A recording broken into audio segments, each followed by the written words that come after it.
سلااو هاوڕێیانی خۆشەویستم، خۆشحاڵم لە پارتەشی نوێی کارێنمانی جرمۆت هاتمۆلاتان. ئەم جارە جیاوازترە چکە لە پارتەکانی پێشترەکە بینی بێتان بە تۆتنام یاریمان دەکرد لە پریمەر لیگ. وەزعیشمان خراپ نەبوو، دەمانتوانی بینە پلەیەکەم، بەڵام بارۆکارێک بێ خەزنەکەم لە دەست ڕۆیشت. ناچار بم سەر لە نوێ دەستم پێکردەوە بە تیپێکی جیاوازتر لە خولێکی جیاوازتر. بە بایرن میونشن دەست پێ دەکەین لە خولی ئەڵمانی. لە سەرتاوەک دەبینین هاریکین چی هاتۆتەدی ریال مەدرید 129 میلیۆنی داوە، بەڵام ڕازی نابین ببوورە چکە هاریکین نافرۆشین. هەڵ دەدەین چەند یاریزانێک بگوازین و هەندێک یاریزانم گواستەوە ئەگەر سێری تەشکیلە بکەین وەکو جارەکەی پێشوو کە بە توتنام یاریمان دەکرد. لامین یەماڵ تەمەنی گچکەیە و یاریزانێکی باشە گواستمانەوە. ئاراخۆ لە تۆتنام گواست بوومەوە، باشترین یاریزانم بوو، بۆیە دیسان گواستمەوە. بەڕاستی ئەوانم ئالوگۆڕ پێکرد، هەندێک یاریزانم فرۆشت، گەنابڕیم فرۆشت، سانێم فرۆشت، ئەگە غەڵەت نەبووم سانێشم فرۆشت. ئەوانم ئالوگۆڕ پێکرد لەگەر لامین یەماڵ و ئەراخۆی. ئێستا دەمانێت دوو یاریزان بگوازینەوە. حەزمان لە ئیمباپەیە، هەوڵ دەدەین بیگواسینەوە. ئەگەر بە بیرشتان بێت لە پارتەکانی پێشوو مێسی سەلماندی، بۆیە دووبارە مێسی دێنمەوە. ئەوزانم ئەگە گران نەبێ. هەندێک یاریزانم دەستنیشان کردو ئەگەر سەیری بکەن کامەتان حەز کرد بیگوازمەوە. هەموو یاریزانەکانم داناوە، بزانین چێم لە بیر کردووە، دەتوانم بۆ لە کۆمنت بۆم بنووسنە، منیش دەیگوازمەوە ئینشاڵڵا. لیۆنەل مێسی. بەڵام پێشەوەی دەست پێ بکەین هاوڕێیان یاریزانەکان بگوازینەوە، ئەوەی کە دەتوانین بیگوازینەوە ئەوان دەگوازینەوە. هەوڵ دەدەم یاریزانی گەورە زۆر نەگوازمەوە. لە بینی مێسی و نەیمار و کریس یەکدانە جاری مێسی دەگوازمەوە، پاشان ئینشاڵڵا دەرفەت دەبێ نەیمار کریسیش دێنین. بەڵام پێشەوەی دەست پێکەین هاوڕێیان ئەگەر سەرەتای بۆ کەناڵەکە لایکی ڤیددیۆەکە و سەبسکرایبی کەناڵەکە بکە. هاوڕێیان مێسی بە 32 میلیۆنە، با بزانین ناقسییانەگە دەکەن یەکۆسە پارەکە نادەین. مێسی بێنینە بایرن میونشن. هەوڵ دەدەین ئەو جارێ یەک دوو وەرز بە بایرن میونشن یاری بکەین. بەڕاستی بەداخۆ کە خەزنەکەی کارین مۆدی تۆتنامم لەدەست ڕۆی. یاڵڵا 32 میلیۆن. زانی یاریزانمان هەیە ئالگۆڕی پێ بکەین.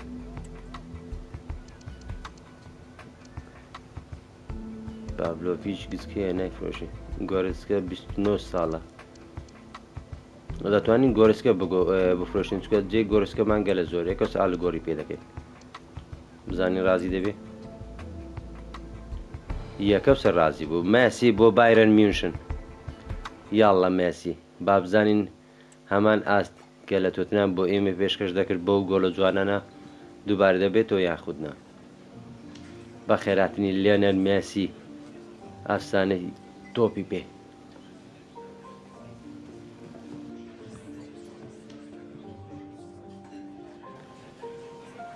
دەوێ بە شێوەیەکی سەرەکی یاری بکە، کێشەمانە هەرچەندە بە سەرەکی یاری پێ ناکەین، یاریە گرنگەکان یاری پێ دەکەین بۆ 3 ساڵ بەسە. بۆ فرۆشتن با قسەمانەگە بکات، مشکلە نییە. ئەو پارەیە مشکلەیە. باشتە چیوادانیم زانین ڕازی دەبێ یان ڕەفزمان دەداتێ. ڕازی و زۆریش پارەی باشن دەیە بۆ ڕازی نابێ. بەخێر بێ لیۆنێل مێسی. یەک لە ئاواتەکانم بوو لە بایرن میونشن بیبینم، بەڵام لە ئاتاری کردمانە ڕاستی.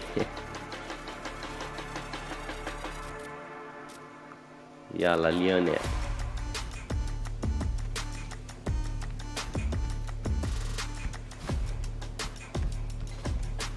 لیۆنێل مێسی. پارێکی باشمانە دەسە چکە تەنیا یاریزانێکمان فرۆشت و ئەوانەی کڕیشمانە پارێکی وامان سەرف نەکردووە. ڕاستی یاریزانی زۆرەیە. بەڵام یەک لە کۆمنت زۆر داوای ئۆلمۆی دەکرد دانیل ئۆلمۆ ئەویش لە بەخاتری دەگوازمەوە ئینشاءڵڵا ئەوجا ئێستا بیان لە دەرفەتێکی نێزیک ئینشاءڵڵا ئەمباپێ زۆرمان حەز لێ بە چەندە 190 ملیۆن بابزانین لەگەر کومان بیگۆڕینەوە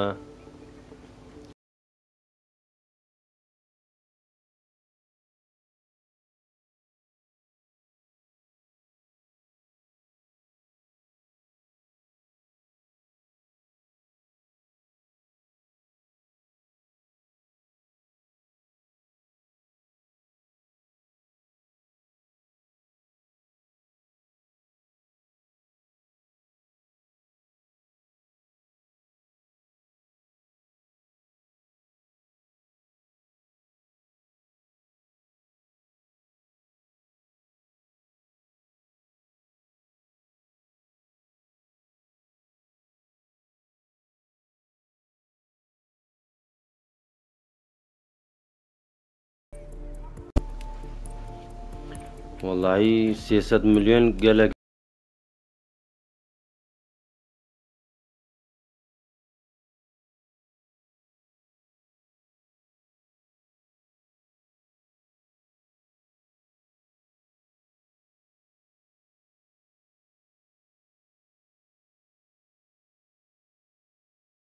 دوازی نوێی شڵە چکە و یارزان تایبەتانە لە تیپەکەت بێ خۆشترە چێژی زیاترە ڕۆدری زۆرم حەز لێ ڕۆدریە باڵۆن دۆری برد بە بزانین ئالوگۆڕ دەکەین لەگەڵ پاولینە یان نا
ئەو گواستنەوەکی باش بوو پارەکە زۆر بوو بەس ڕۆدری تایبەتە ڕۆدری زۆر تایبەتە ئێستا شەکەر بینەر یاریەکانی مانستی بنیان ئیسپانیا کلیدی برنەوەکانی هەردووکارە ئەوە شۆکار بوو کە باڵندۆری برد بێگومان ڕەوشتەکەشی لەو لای بوەستی بە سەرەکی یارت پێ دەکەم براکەم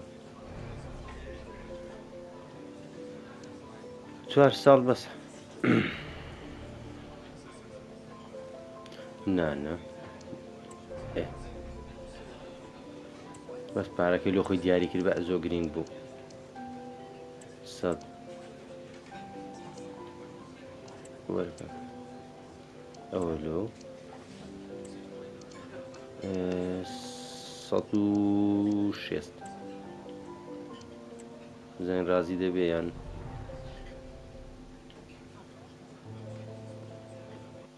وەڵا شکستیێنە زۆر بەداوی لێ بردنەوە ڕۆدری نات تۆزێک پارەکەم زیاد کرد بە پێشنیارە کردو کرد بە مادەمیش ڕازی دەبوو زۆر دڵی ڕاکوو کۆ باشسی حەزم لەو دیفاعشێ بە 6 ملیۆنیە وەڵا دەیگوازمەوە مەجاری نەدا پیدری 106 ئۆلمۆ 56 ڤینسیۆ ژۆنیۆر ئەوش گەلە زۆرە بێلینگام جارێ زۆر یارزان ناگوازین هاوڕێیان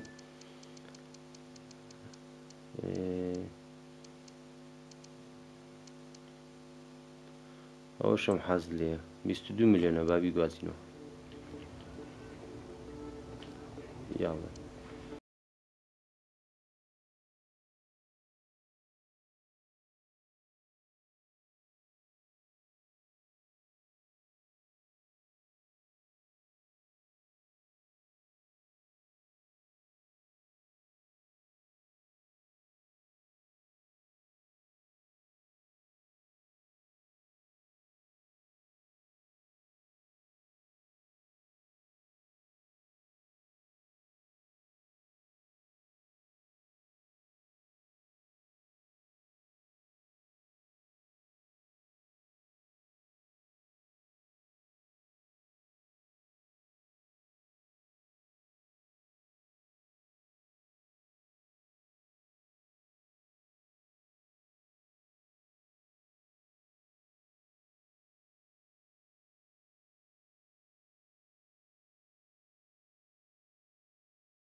کالا فیۆری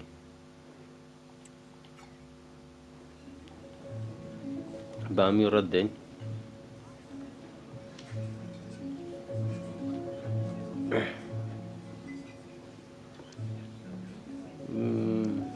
ئیمپۆرتان با گرنگ بێ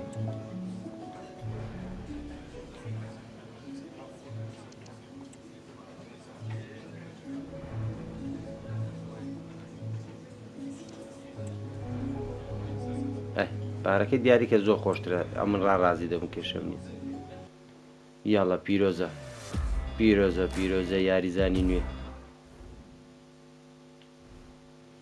21 ملیۆن هەوڵ دەدەین بەرەبەرە بەهێزی بکەین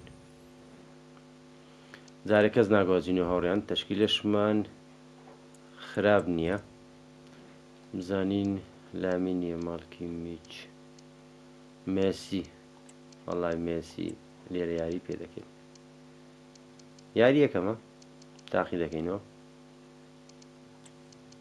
کالا فیوری ساشە بۆی یاڵە خەزنی بکەین و یەکەسە بۆ یاری یەکەم یاری وەرزی نوێ 9 ڕۆژی ماوە خود دەست پێ بکات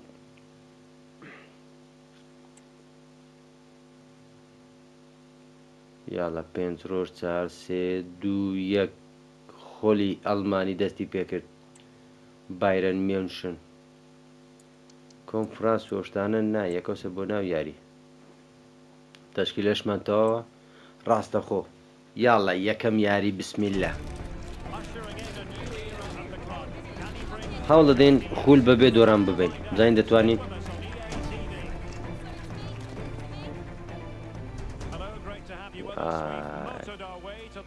Wolfsburg. I'm Derek Ray and I'm joined for expert analysis by Stuart Robson. And usually at this time of year حەزم بە کامە یاریزان کرد بگوازمەوە دەتوانن پێشنیارم بۆ بکەن لە کۆمێت بینووسن ئیشاڵڵا سێری دەکەم و دەیخوێنمەوە و دەیگوازینەوەی ئەو یاریزانێک کە ئێوە حەستان پێیتی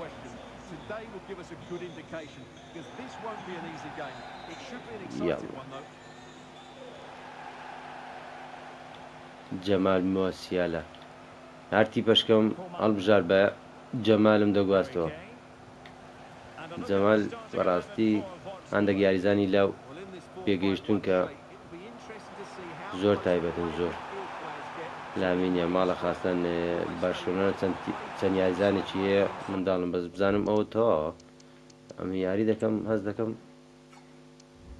شتێکی نەقسە ئەوە نابراکەم جاری چما کرد و سێریەوەی بکەین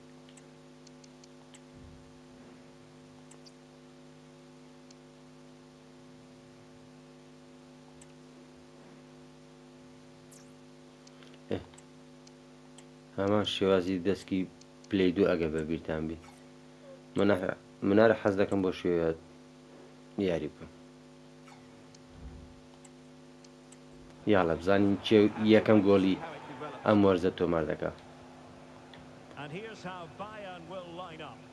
Well, in this shape, their two holding midfield players will be key today. If they can get on the ball and dictate the play, protect the two centre-backs, it will then allow the attacking players to show their creative quality. Well, it's always interesting when a team elects to change things and a new manager is put in place. Make no mistake, Stuart, this club expects the title. Well, it's a big change. سێری دەکەین بزانین چ مەرکەزێک یاریزانمان نەقسە دەیگوازینەوە ئینشاڵڵا ئایۆسیەوە بۆ ئەی سازە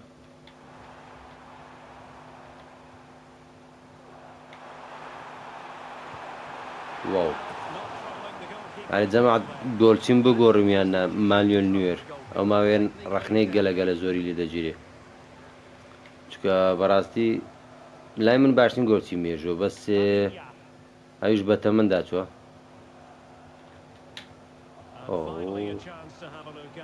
جەمال جەمال ئۆ بینیم دەبەست تاخیرم کرد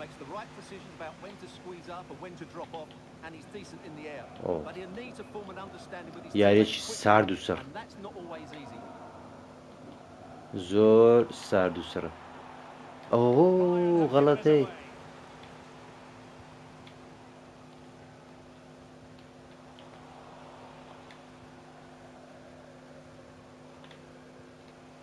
Alphonso يلا Davies. Coman. Very اوه quick thinking there. بەرگریان غەڵەت ماکرد وەرە David.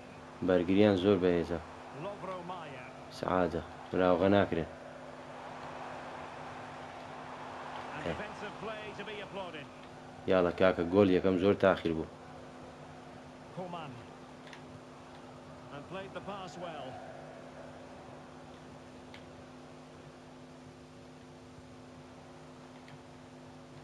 Jamal Musiala. جەمال Perfect challenge.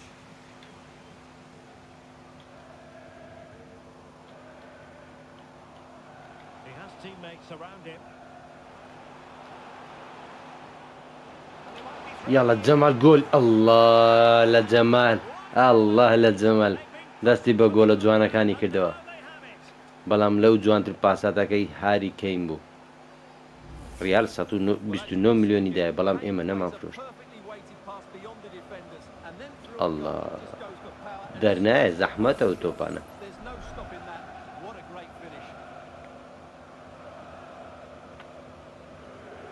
داس خۆش جەمال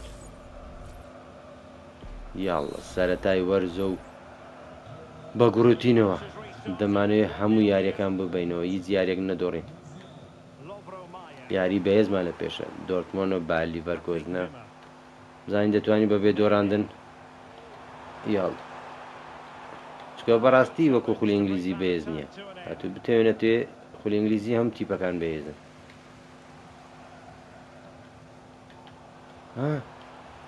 دەست خۆش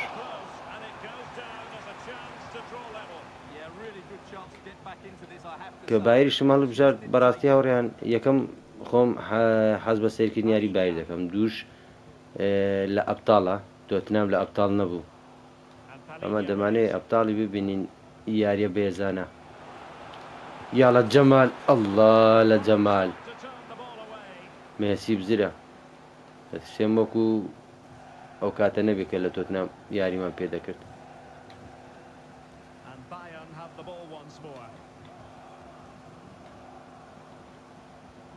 نا غەڵەتە کیمینجای دەڵێ لە ڕاستیەکەیە ئەو لە دەستم خەزم بوو پاساتەکە نەمتوانی بیگەڕێنەوە بە زیارەکە زۆر سارد و سوڕە هەم یاریزانی من هەمی خۆشی ئەوە کرد ناردەکەوەر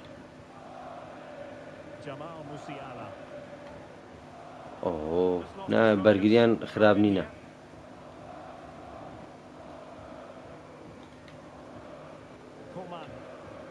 ئۆی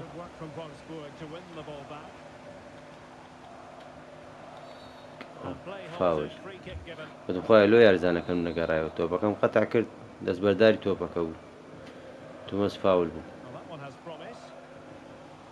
یاڵە یەرشی پێچانە خێرە نا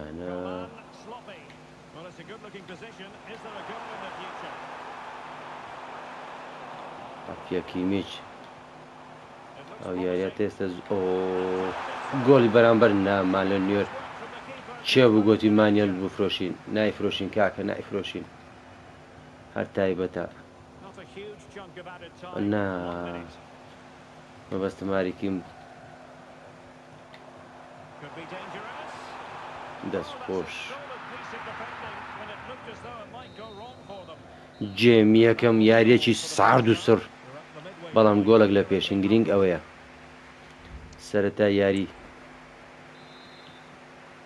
سەرەتا یاری وەرز هەمیشە قورسە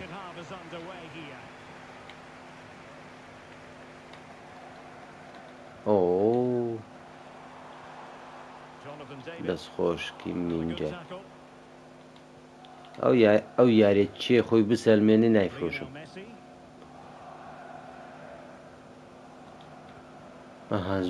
بەرگریان زۆری سەعادە وەلو خەتای وەڵڵی ئەو یاریزانی منی ناردەکەوەر یاڵ هاری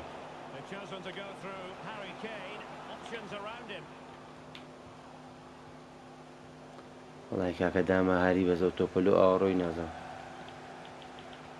Well, PSG have been busy in the transfer market. The contract situation has been signed and sealed, and he could be available as early as the خەتەرە next game. جەمال هەڕەشە دەکا. Well, the fee being talked about is around £70 million, so he'll need to have a huge impact on the والله team برا almost ئەو immediately. چی لەو If he plays ئەو well, یاریزانی the من fans کرد. will love him.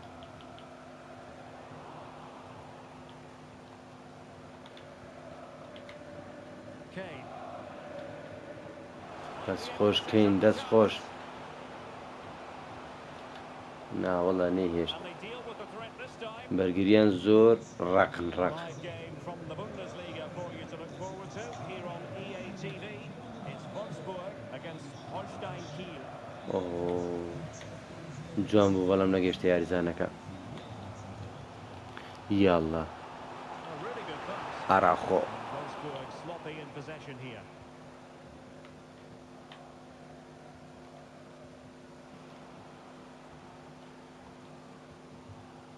Lionel Messi.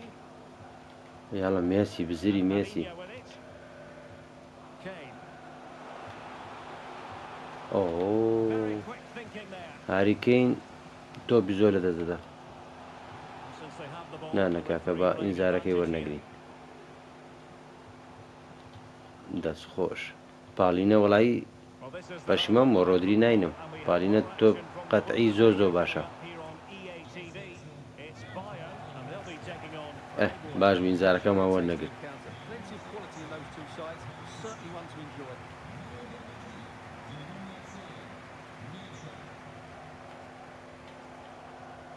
یاڵە دەست خۆش جەمال جەمال. It's with Kingsley Coman. یاڵە جەمال. Promising move this from Bayern.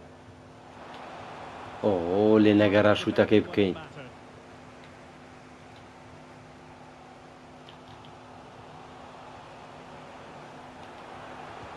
ئەڵڵا لە هاری ئەو گۆچی تۆپێک و دەرینە وەڵڵا ئافرین. Well, that save has kept ئافیا them in. They now need to create one or two chances. ئێفاول نا زیادە ڕۆیمان کرد. He's enjoying space.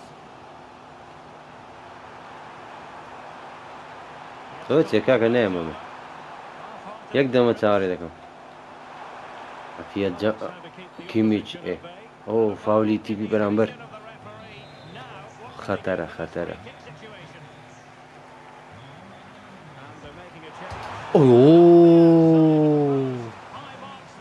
زۆر خەتەر بوو وەڵا خەریک بوو خەریک بوو باجەکەی بدەم لە دەقەچی زۆر خراپ.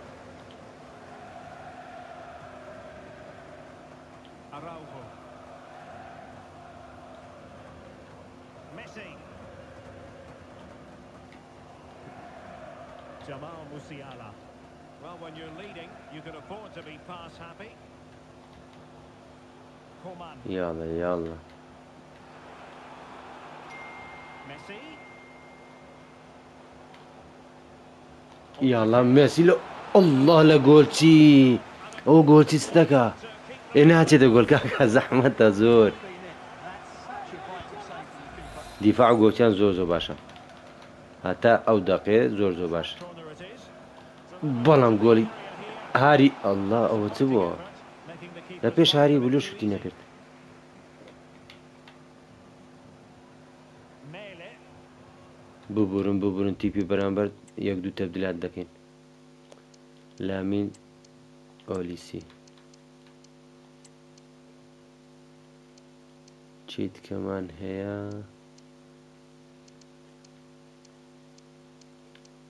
گۆرەچکەمان چ لێ کرداری ئان لەگە مێسیمان گۆرە دەرفەتی بەوەی دەدەین.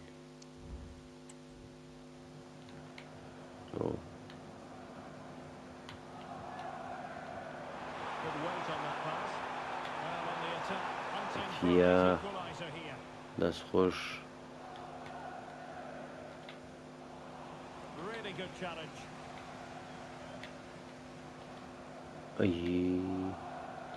دەست خۆش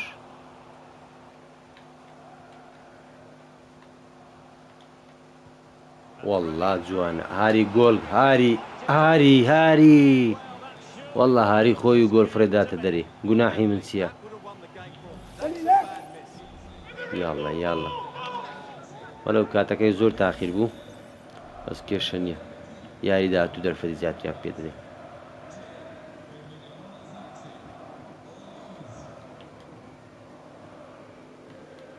Well, Bayern have controlled the game in the last 15 minutes and are playing some great attacking football. They just need to get another, and that would surely wrap it up. Well, first they have a bit of defending to do. زۆر غەڵەتە زۆر.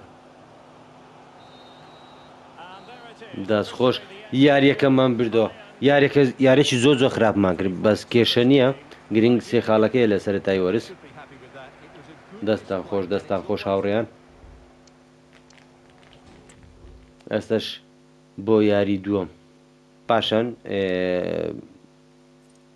تەمشای کۆمێتەکان دەکەم ئینشاڵڵا کام یاریزان حەستان کرد دەیگوازینەوە. ستانیچ گرنگیت پێ دەدەم براکەم نوێریش 85 خۆتی خراپ نییە. با یاری دووەمیش ئەنجام بدەین بنا بزانین یاریزانێکی ترمان دێ. مباپێ وەڵای زۆرم حەزای مباپێ 300 ملیۆنیش گەلە زۆرە. ڕۆدری هاتەوە ڕۆدری فۆدینم زۆر حەز لێ فۆدین بە چەندە 138 گۆبارسی بزانین ناتوانین بیکردین چکە 6 ملیۆنە لەو ناتوانین بیکردین نازانم 17 ساڵە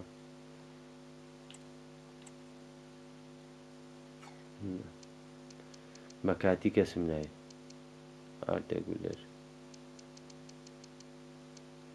وڵا هاوڕێیان حەزم لە ئۆلمۆ هەیە لە بەخاتری ئەوەی لە کۆمنت داوای کردبوو دانیێل ئۆلمۆ دەگوازمەوە.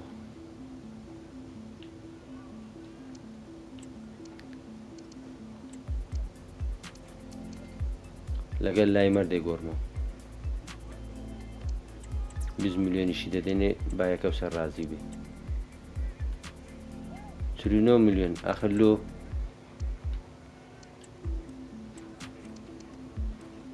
29 ملیۆن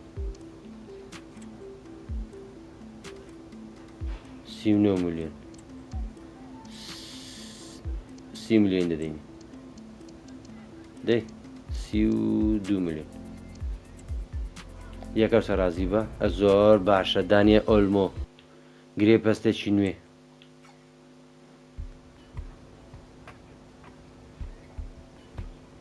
زۆر کاتی ڕازی نەکۆن ئیمپۆرتان گرینگە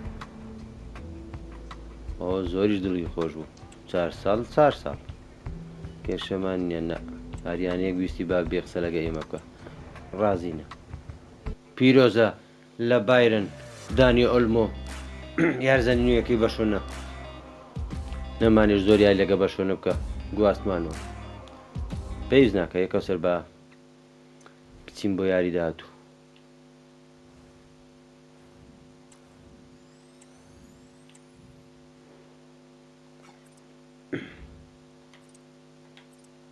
یەکەو سەر یاری داهاتوو 5 ڕۆژ ماوە یاری داهاتوو ئۆ جۆشوا کیمیچ ئۆفەری لەوەتەوە لە چەند 66 ملیۆن بەس ڕازی نابم کیمیچ نافرۆشم بە هیچ جۆرێ چکە دەتوانم بەلایکەم لە 3 شوێنی یاریگا یاری پێ بکەم ئۆ کات نامینێ 10 ساعت ماوە یاریزان گواستنەوە کۆتایی پێ هەوڵ دەدەمەندە یاریزان بگوازمەوە نامێ ڤیددیۆکە درێژتر بێ هەندێک دەستکاری تەشکیلێ دەکەم و ڤیددیۆکە بەردەوام پێ دەدەم. ئاخر ساعتی بازاری گواستن و یاریزانان کەس ناگوازینە و ئەوەی بفرۆشیان ناکەس نافرۆشی هەر بۆ تەشکیلێ دەچینە ناوخۆلی ئەڵمانی کەسیت کە ناگوازینەوە کومان ئاخی دەقە ئۆفەری لواتیە کومان 50 ملیۆن وڵای یاریزانی تاکم زۆر زۆرە با بڕوە کێشە نییە کە دەمێ دەرفەت باندەك یاریزانی لا بدەم ئەو یاریە چێ تاقیکەینەوە جەماعات بعد لویس یا ماڵیش دەکەینێ ئۆلیسی مێسی بزان شێوازەکەی بگۆڕین ناگۆڕین دانی ئۆلمۆ هاریکین گۆرچیش ڕایە هەندێک دەرفەتی بۆوانش بدەین ناوڵۆجەلو ساشە بووی شاشە تەلەڤیزۆنیە شاشە بووی ساشە بۆ یاری پێ دەکەین ئەوەش کالەفیۆری یاڵڵا بۆ ناو یاری دووەم بەس بردنەوە و هیچی تر یەکەم یاری ئیمباپێ بە درێسی بایرن میونشن یاڵا ئیمباپێ ئەم چاوەکان لە سەرەتونە پارێکی زیادمان لێ سەرف کردێت چاوەڕێی شتی باشی لێ دەکەین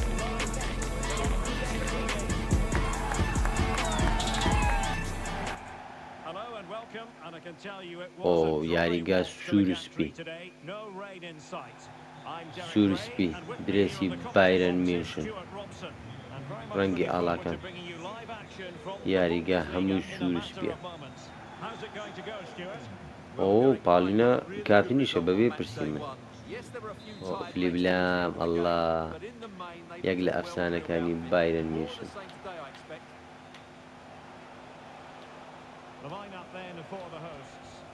Well, it's regarded as a negative shape. If they control the middle of the park, play some expansive football, the wide players can then come in field to join the centre forward, and the fullbacks can push on. Let's hope they do that today.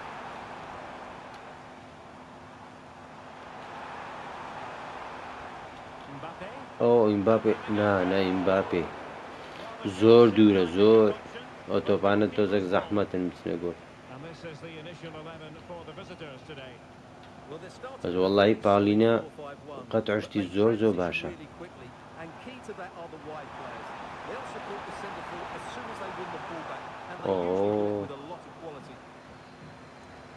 نانە تیپەکی ئاسانی نە ئەتەما برێم ئەو یاریە بێ گۆڵ ئۆشتانە رازی نیوە بەس تیپەکە بێزە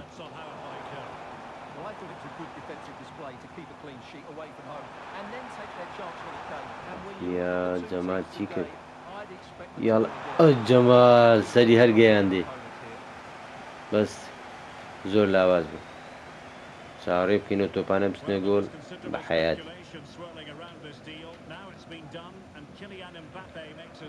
والله جوانە یاڵە هاری گۆل یەکەمی خۆت ئەڵڵا لە هاری ئەڵڵا گوناحە و تۆپە ناچێتە گۆڵ وەڵاو تیپە هەر لۆ خۆی تۆپمان دەدەنێ دڵیان زۆر باشە یاڵە ئیمباپێ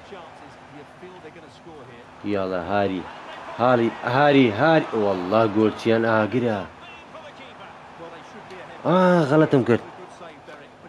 غەڵەتم کرد کایل وۆڵکەر چۆ ئەستۆن ڤیلا پیرۆزیان بە کێشەی من نییە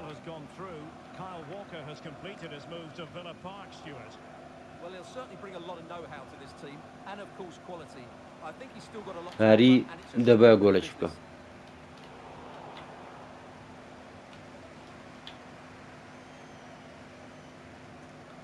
دەی ئۆلیس وەڵا گۆڵچیشمان بە چابن والله یەک ئەڵڵا ئەی هاوار چ گۆڵ نەبوو ئەی هاوار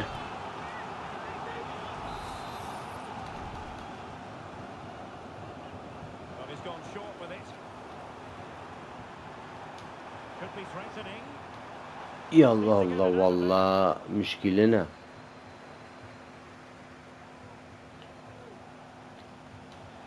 دەی کالەفیۆری زەحمەتە دەستخۆش یاڵە ئیمباپێ جەمال و ئیمباپێ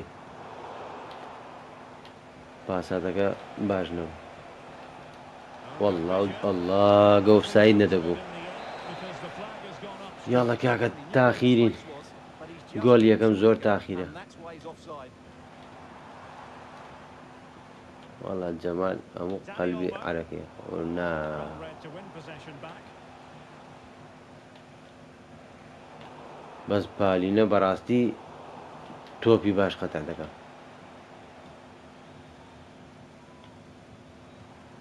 يلا والله أي لا مبابي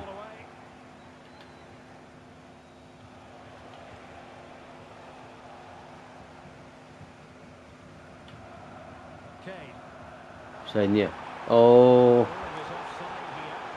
بوي خوم اوف سايد نبو لوي باساتا كم داي كيشنيا أتا دسما لبايرن راضي Michael Olise. Danny Olmo with it. Harry Kane. Well, it's Bayern's turn now. Could be troublesome. المجال هذا نوتشنوا أوه غلط غلط Solely in possession here.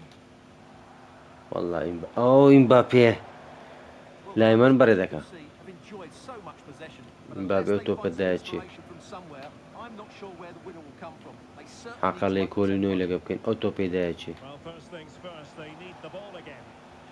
ما زالني أبو بودا يلا هاري Kane. يلا هاري It's a well-struck pass. ما زالنا هذا توبا كي تاو راقرو And did his job.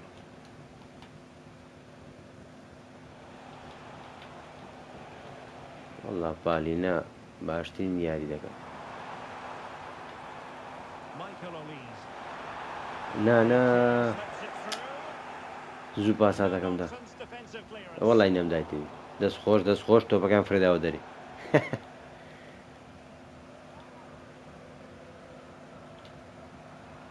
Musiala. Mbappe with it.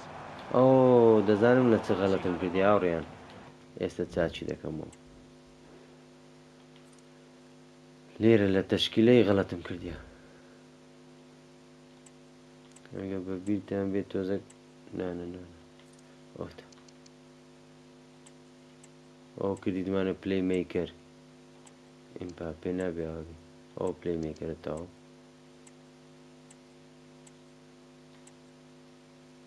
ئۆلمۆ بە ئاوی ئۆلیسی با بێتەوە ئێستا کاکە ئێستا ئیمباپێ نەدەڕۆی داهاتوە ناوەندی یاریگا ئەم خەتایەکە لە ئێمە بوو وەڵا جێم یەکەم تاوا بوو خوتەکانمان سەری نەگرت جێمی دووەم پێویستمان بە مێسیە یاڵا مێسی پێویستمان بە کومانە ناوەڵە لامین یاڵە لامین یێمان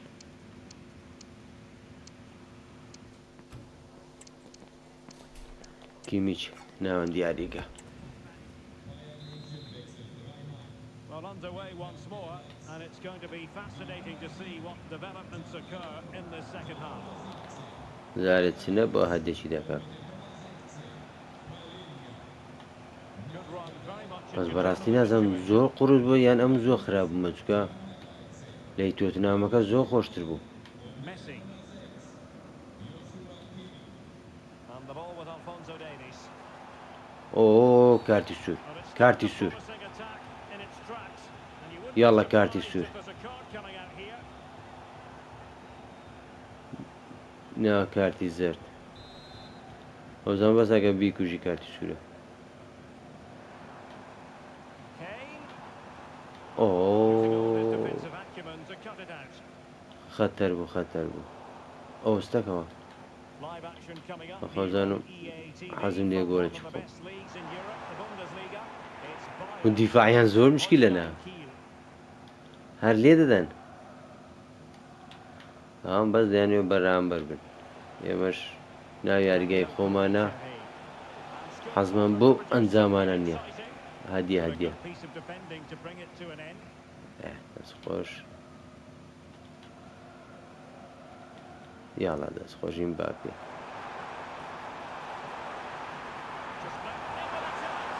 داهاری دەبڕۆ هاری هەردەریت تیپەکەی منیان بەهێز کردووە ناڕۆن وەڵڵا یاریزانی من ناڕۆن زۆر سەیرە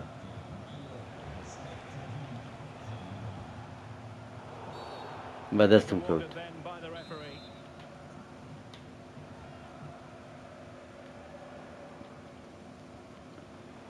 Really good interception. ئێ وەڵڵی ئەڕی وەڵڵە هاری We have 30 minutes to go. وەڵە هاریە و تۆپێ وەگرت بەس پووەریگە لۆ خۆش نازە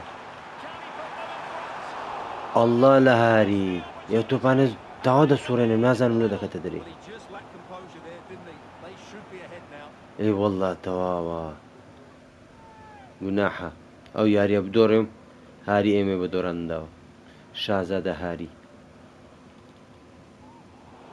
And it really should be an intriguing Bundesliga Sorry, game, Che. one we've got coming up for you here on وەڵڵا EA کاکە TV. دەرەی ڕاستیە Freiburg, لە ڕاستی ئەو شتانە هەمووی دەبێتە فاول سلێفسی بچارەکەی وا نەبوو capable of a better clearance than that. A free kick ئەوە چییە؟ position going ئەی the تۆ way of تۆزە وەمزانی فاولی وان Mbappe. نا And given away. ئەو غەڵەتەم زۆرە پێشەوەی تۆپەکەی وەگرم پاساتم داگرتیا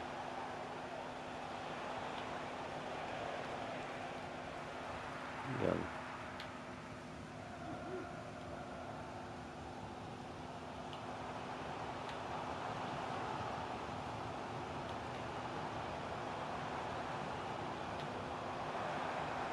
Musiala. Oh, fancy football. ئۆ خەتەر بوو Piece of defending to stop. ئاگام لە دەقە نییە دەقەوار دەڕوە گۆلێکمان نەکردووە Grifo. Just have to make sure they don't get caught on the counter attack. لە چ کاتێک پاسات دەکەن دەست خۆش Good work from Bayern to make sure possession changed hands.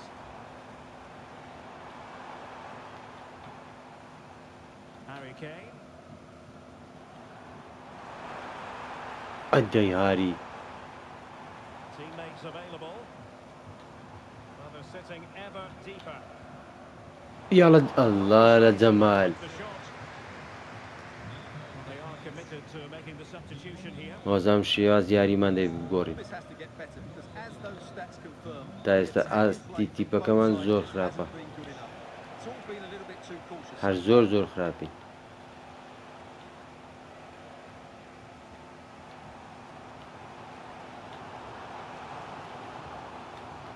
Kane.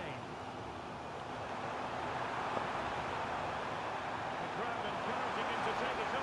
یاڵا وەڵڵا جارێک کەمە سەریعتر با گۆڵ بوو ئەو یاریان بردوێتەوە They make it count. یاڵا ئەو جارێ ئەوە بەرمان کرد Messi. ئۆ To the defence. بچوو بە لای یاریزانەکە ئێمە زۆر میم دەبوو دەی کاکە دەی یاریزانەک کەس نییە He takes it away. ئەری وەڵە جەمە هاری گۆڵە هاری گۆڵ ئاخیری لە هەدێکی تیپی بەرامبەر هاری گۆڵی بردنەوە شازادە هاری دەبووای هاتریک بکە بەس گرنگەوەی لە کۆتایی فریامان کەوت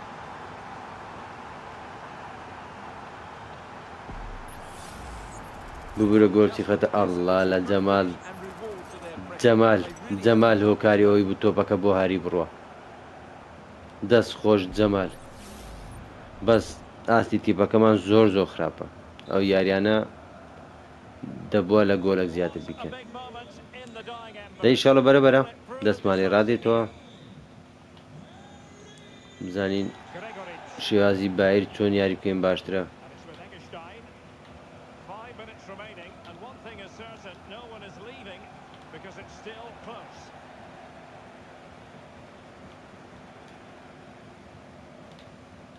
یاڵە Musiala. Kane. دەی هاری دەی هاری Trying to keep the opposition at bay. هاری هاری ئەو تۆپەی خۆتە هاری Gregoritsch. Lienhardt. And the referee sensibly allowing. ئەوانە دەقەی دەکۆژنەوەی گۆل لە پاشن کاکە وەرنەزمەی بن مەردانی یاری بکەن We've had the official word. There will be a minimum. نانە کاکە بڕۆنەوە دیفاعی ئەو جاخی دەقە گۆلێکمان لێ بکەن نەکەی دەست خۆش دەکەی وەڵا دەقەت تەواو بوو Well, although he was always going to be second to the ball, the defender بەشی هێرشێکی ئێمەش ناکە in a clean header there. دەست خۆش بۆ هاری وەڵا دەست خۆش بۆ جەمال جەمال سەبەبیەوەی بوو دیفاعەکە هەدیە بدە دووەم یاری و دووەم بردنەوە بابزین دەتوانین بەبێ دۆڕاندن خول ببین یاخود نا هەموو هەوڵێکی خۆمان دەدەین بەڵام هەتاو دەقەیە ئاستمان زۆر زۆر خراپە